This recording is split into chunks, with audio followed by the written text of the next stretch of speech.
Namaskar, I am Professor Devdi Purkaista from IIT Bombay, and I welcome you to my course, Business Fundamental for Entrepreneurs. I also welcome you to this wonderful module by Professor Raj Hirwani on how to unlock the value in your innovation. As background, Professor Hirwani has 40 plus years of experience in research, technology, and IP management. He was head of IP Directorate in CSIR and director of CSIR's Unit for R&D of Information Products. He was a member of World Bank Consultancy team for strengthening of R&D institutions in China and Indonesia, as well as on the panel of UNCTAD. He has won many national awards and honors. He was president of Licensing Executive Society India and is a member of several CSIR and government committees. He has a Ph.D. in technology management from IIT Bombay. He was a Fulbright scholar and was a recipient of Hubert Humphrey Fellowship in Technology Policy and Management. So with that, over to Professor Hirwani. I'm going to speak today about managing and commercializing innovation. My emphasis is going to be on the innovation which happens in the institutes of higher learning and the research institutions under publicly funded system. Before we begin, let us look at what innovation means. Innovation means transforming or application of a knowledge to a novel and useful. It is the utility element which is attached to the newly generated knowledge or the application of existing knowledge to a new use. Since we are talking about application, it has to be sold in the marketplace and it has to generate revenue. So any idea which does not generate money is an invention. It is not an innovation. And when we talk about innovation management, we are referring to a business process that converts any bright idea or a knowledge into an innovation. So let us look at what are the skill sets which are required for the management innovation. We already talked about innovation has to generate money. So it has to do with business. So we must understand the business which we are in. We also must understand the technology under the product. And third important is intellectual property. So let us look at what are the considerations for the business and the technology. We have new invention. That invention must satisfy a certain need. It must fill some unmet need. What is that need? And has that need been recognized by the customer, or will we have to generate market for it? Very often there are certain latent needs which consumers have not articulated it. The example which I would like to give of the Polaroid instant camera. Mr. Land, who developed that camera, had a small daughter. He took her picture. And that child wanted to see the picture immediately. Mr. Land explained to her that this whole roll will have to be exposed, developed, and it will take few days for her to see that picture. But she, being a child, kept on insisting, Papa, I want to see the photograph now. And she did not accept no from her father. That night, Mr. Land went to the bed with the thought, can that be done? He did a bootlegging and finally came up with the instant camera, instant photography. Once the product was introduced in the market, it was instant success. Till that child cried on that day, nobody had articulated that need. So the question is the need recognized? Is it a latent? Or sometime you have a new science-based product and you may have to develop application for that, market for that. Next question is, how big is the market? Is it a minuscule market?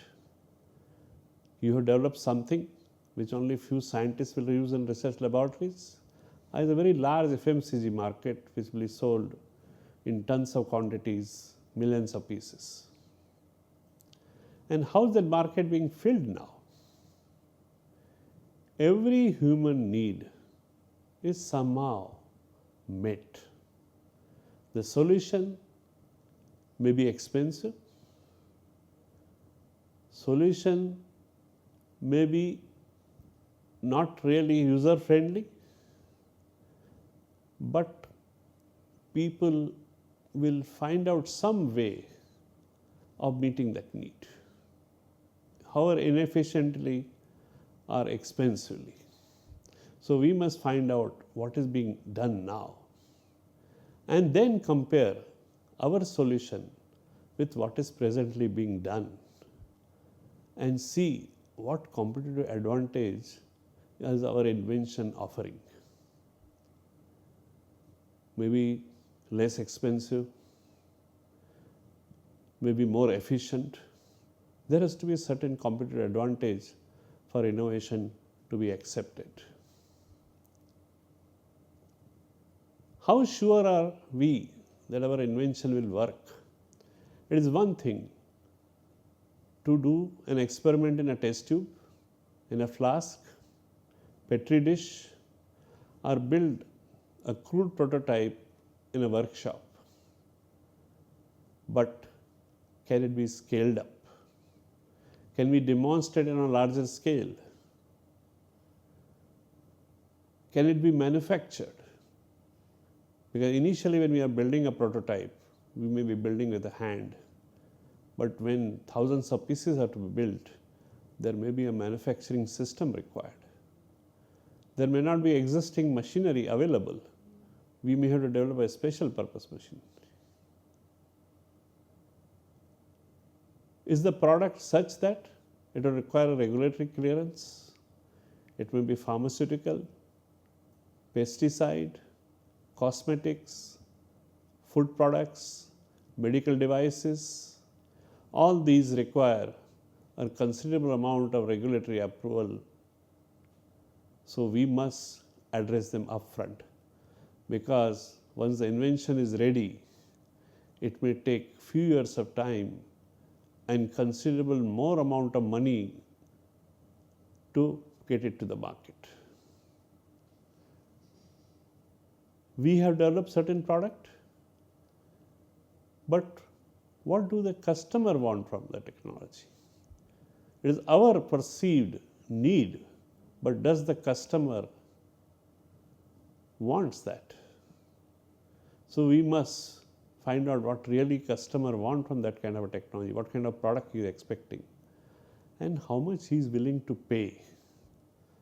Because customer always wants additional benefits at much lower cost. If not lower cost, in the same price, he wants additional features. So any application of new technology must make economic sense. It should be affordable to the customer. He should be willing to pay.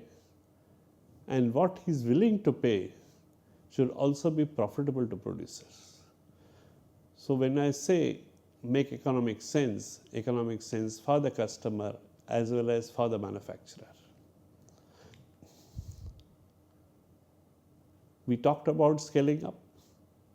So we must estimate what are going to be the production methods.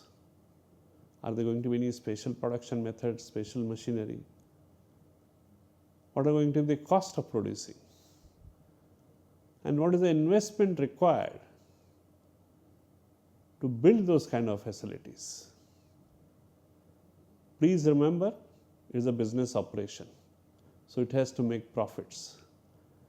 Companies license profits. They do not license ideas. As a scientist, as an academicians, we get carried away by the elegance of technical solutions. We get excited by new science, but businesses do not get carried away by these aspects. The end user must see value in the final product.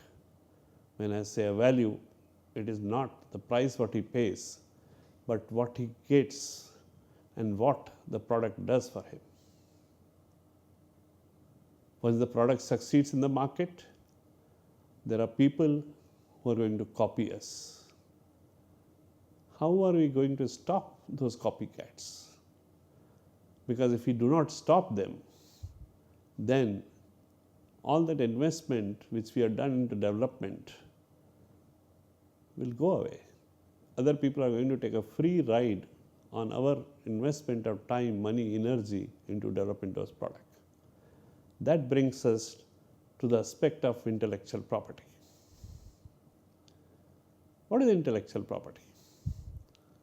It is basically a concept of property which is applied to the creation of human intellect. What is the concept of property? You own it, you are free to use it the way you want it, and most importantly, exclude others from using that item of the property.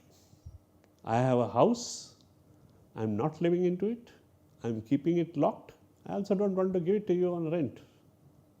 That is how I am excluding you from using it. So exclusion is an important aspect of ownership of property. The same concept of property applied to creation of human mind, the intellect, is the intellectual property. Now what does the intellectual property does? Intellectual property protects. So there are different rights under the intellectual property. Patents protect inventions if they are novel and non-obvious. Patents enable you to exclude others from making, selling and using those products. Copyright protects expression. It excludes others from copying, performing, printing, distributing. Then you have design rights. Design rights cover the non-functional aspects, basically aesthetics, how the product looks, how does it appeal to the eye. You may have two cars with the same capacity of 1000 cc, but the styling is different, color is different, and because of which you like one model versus another model. Then you have trademarks. Trademarks prevent confusion of the consumer. Trademarks distinguish products of one manufacturer from another manufacturer. Because of that, it creates demand for the product and maintains the quality. Then we have trade secrets, which protect information which is not in the public domain. It may be the process, it may be information, technical information, commercial information, financial information, all kind of informations which give you a competitive advantage, and therefore they preserve the economic value for the enterprise. Now, why do these IP rights matter? Because IP is the primary way which benefits the innovation and the competitive advantage which can be made exclusive and sustainable for an enterprise. Not only it gives you exclusivity, it gives you a larger market share and higher profitability. It protects you from the competition. It is an important competitive differentiator. Gone are the days when your competitive advantage was from resources like land, capital, certain materials like minerals, energy, or supply chain relationships. Today, if you select any successful product with a long market history or desirable features, chances are much high you will find IP associated with it. It may be an iPhone of Apple, or it may be a simple beverage like Coca-Cola, which survives on a trademark. You can also monetize IP by licensing it. If you have an IP, you can attract investors, because investors, when they look at the new technology, they are uncertain about its future. They do not know what shape it will take and will it succeed and make money. So they put their resources to the risk. If you have an IP, they feel little confident that there is something new which is worthwhile to invest.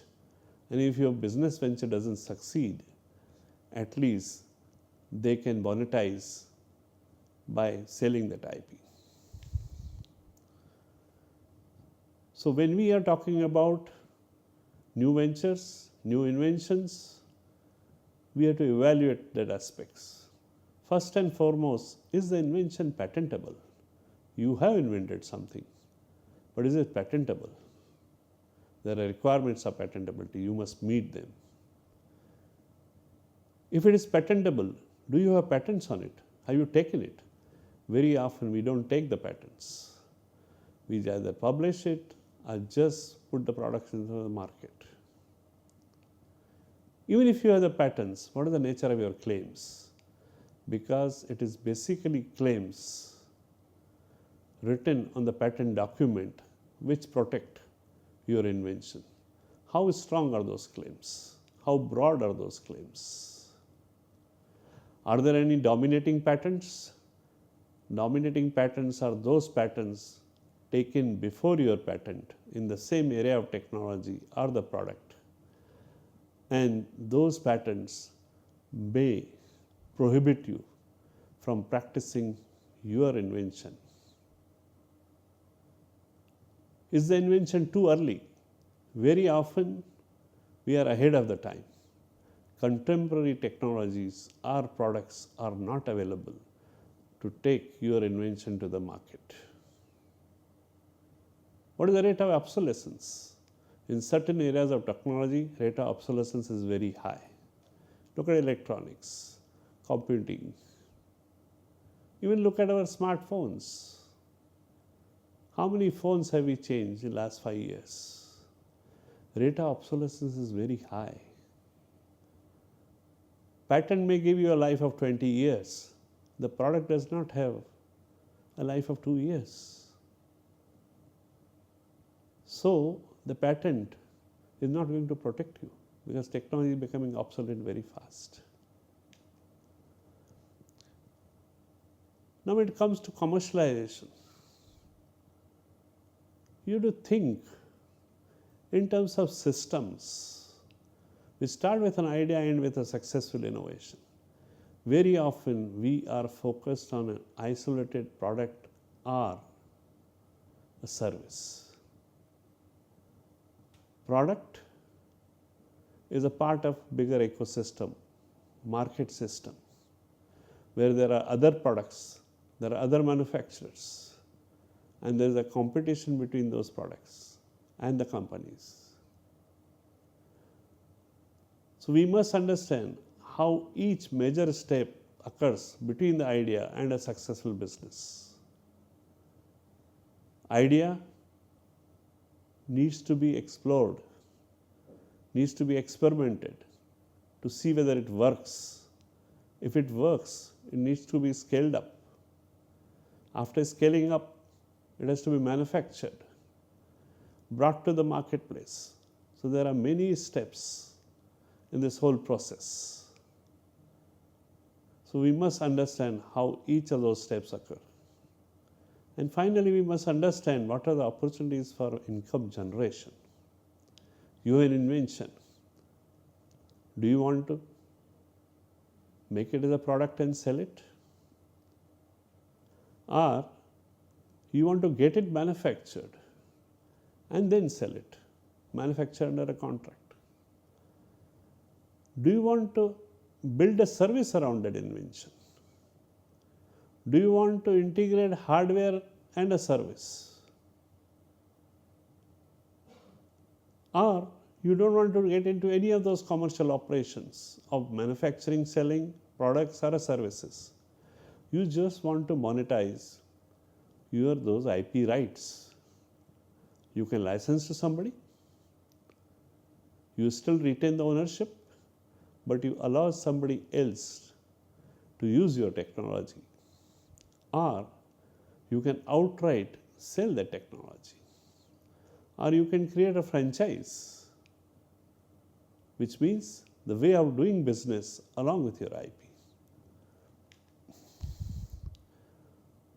Converting invention into innovation requires a lot of skills.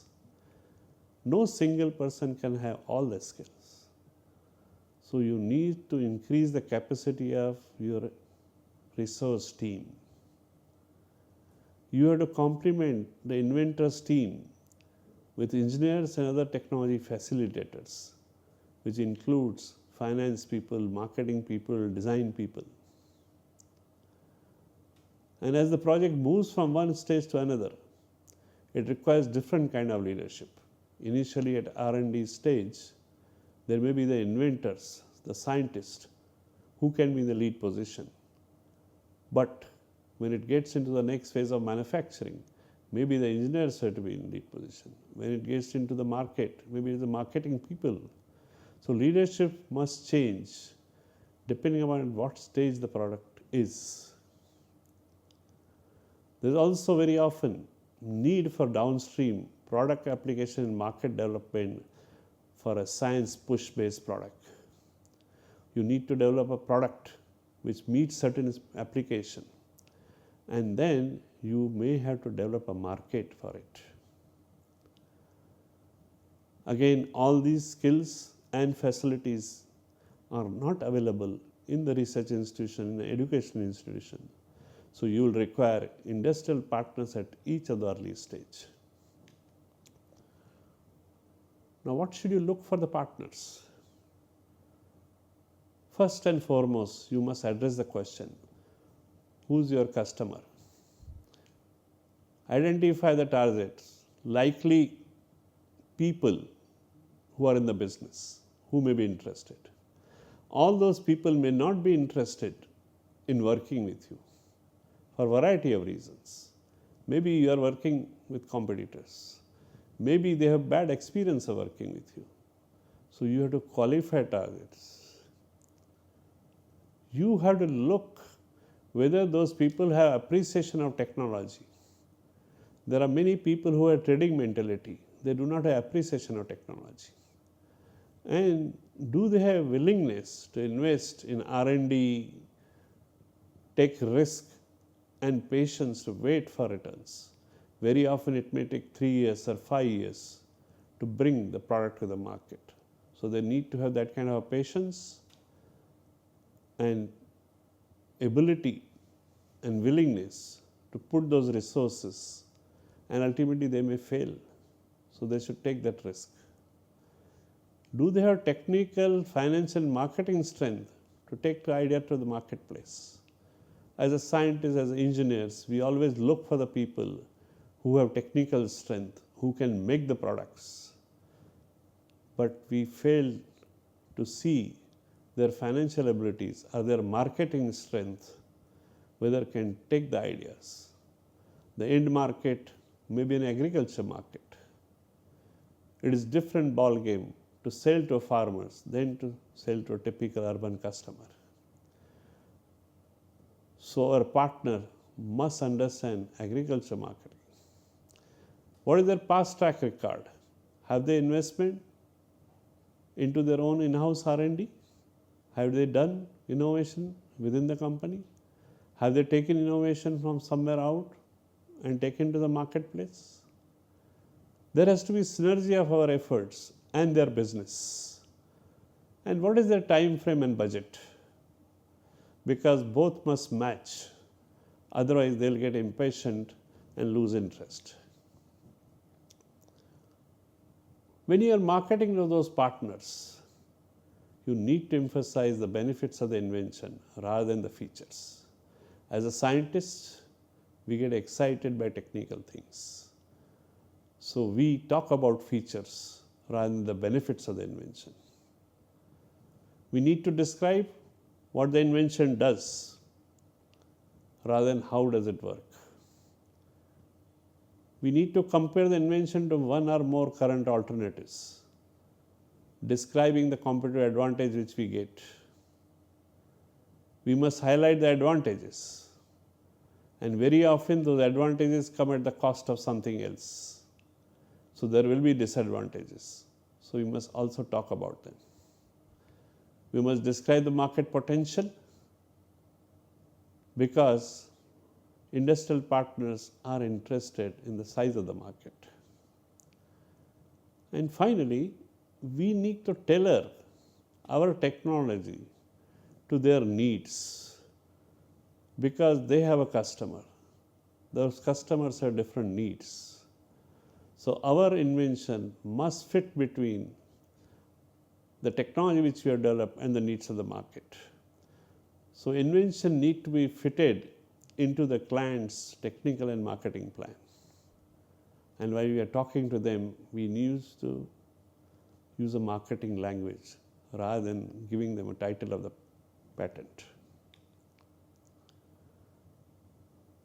When we are communicating with the management, or particularly industrial partners, we need to speak about profits they'll make, because they are not in the business of charity.